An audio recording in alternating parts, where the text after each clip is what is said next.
goodness, don't you remember when you went first to school? And you went to kindergarten. And in kindergarten, the idea was to push along so that you could get into first grade, and then push along so that you could get into second grade, third grade, and so on, going up and up. And then you went to high school, and this was a great transition in life. And now the pressure is being put on. You must get ahead. You must go up the grades and finally be good enough to get to college. And then when you get to college, you're still going step by step, up to the great moment in which you're ready to go out into the world. And then when you get out into this famous world comes the struggle for success in profession or business. And again, there seems to be a ladder before you, something for which you're reaching all the time. And then, suddenly, when you're about 40 or 45 years old in the middle of life, you wake up one day and say, "Huh? I've arrived." And by Jove, I feel pretty much the same as I've always felt. In fact, I'm not so sure that I don't feel a little bit cheated. Because, you see, you were fooled. You were always living for somewhere where you aren't. And while...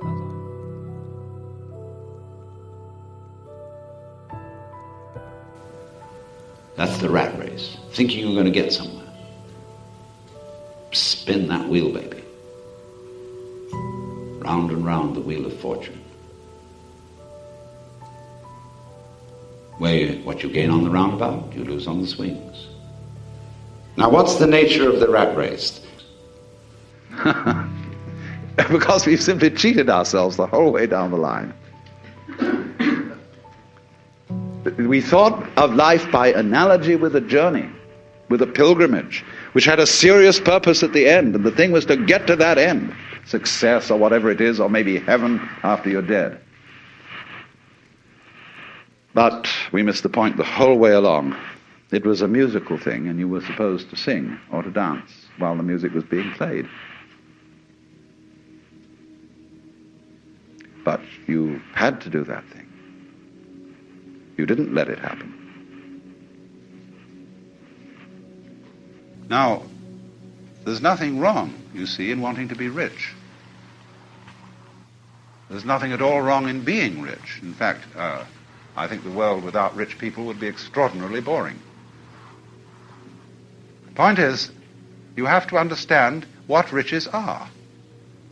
And they are not money.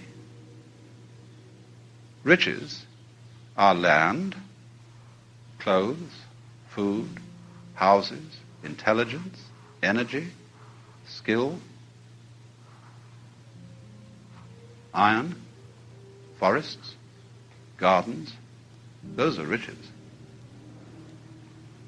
But when you're concentrating, you see, only on making the buck, you're just on a rat race, on a treadmill. The faster it moves, it doesn't get anywhere. It doesn't even stay in the same place. The way that led to liberation from the rat race that I've drawn here, neither through austerities nor through pleasure-seeking. You say, well, now what's the right thing to do? I say back to you, why are you looking for the right thing to do? And then you have to consider your situation, where you are. And you say, well, I'm looking for the right thing to do because I feel that I'm in the wrong situation. I don't have peace of mind. Why do you want peace of mind? Because my mind is disturbed. Then, in other words, you, as a disturbed mind, are trying to find peace of mind. Your quest for peace of mind is the same thing as having a disturbed mind.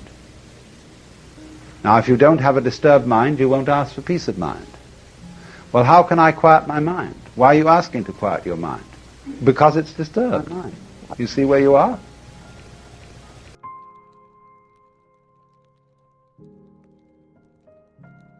You work in order to make money to play. This is insane. Because you spend most of the time working. Then you come home with that and you're supposed to play. Well, you're pretty tired to begin with. And we just don't play. That's all there is to it. You might play Saturday or something when there's a day off. But in the evening, very few people actually play. They sit and passively watch television. And they've got all the money in the world, but we don't enjoy it. Not really. There's no gusto for it. You would think that people would come home and have orgies and banquets and with all that money. And they don't. It's just a sort of constant disappointment.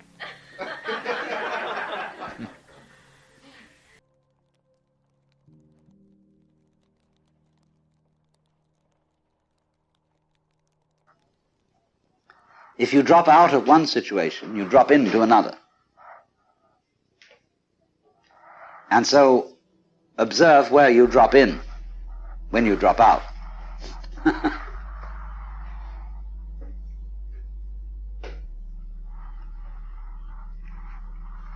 Well, now, that brings me then to this point that I will call the great diversion.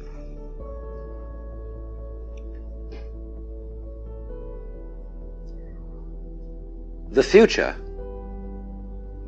is something you cannot work for exactly the same reason that you cannot work to be happy. Happiness, it's always said, is a byproduct. And it will accrue to you through becoming absorbed in something else altogether, in some other quest altogether. The quest for vision, the quest for doing something, anything, may bring happiness. And so in exactly the same way, the good future, the great society, the grand tomorrow, is never going to be attained by working for it directly. When you've got that idea, which is embodied just as much in the 5-year plan as it is in the Great Society, of working for that thing, you will never make it. The only way you can get the good future is by a diversion from time altogether, at right angles to the course of history. So what is important now, today, is to create a diversion of such splendor that people will forget about the things they think are important. All their squabbles, all their ridiculous projects for destroying the planet in the name of progress, and give it up because they see something else is going on which is a great deal more fun. And that is, instead of preparing to live the great life as a result of all sorts of preparations, use what capacities you now already have for living the great life to do it. Don't wait. So, but you see, in that situation where you must increase like this, you're simply not viable. What's happening to you is the way you kill poison oak. You feed certain hormones, which you paint on the leaves, and this promotes the growth so excessively that they just blow up. And we're in a situation like that where our progress is cancer. We're going to blow up by sheer blah. Unless, you see, we stop the future. Time must have a stop. And create a diversion. Because all this going on, the swinging of the ball, the pattern in which the flower goes, is just to swing. And if you take it seriously and say, are you doing anything useful? Useful for what? Useful to go on. But if you take that attitude to going on becomes a drag. survival becomes a sweat, and it's not worth it. And if you teach your children, and they'll imitate you, they'll treat survival as a sweat which they have to undergo, they have to keep going on, and they'll teach their children to do it, and the whole continuation of the human race will be a drag, which is in fact what it's become because of this attitude, and this is the reason why we've invented the atomic bomb and are preparing to commit suicide. Because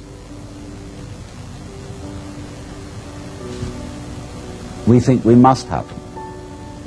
And to the degree that we think we must happen, we hate it. And are going to bring it to an end. And stop it.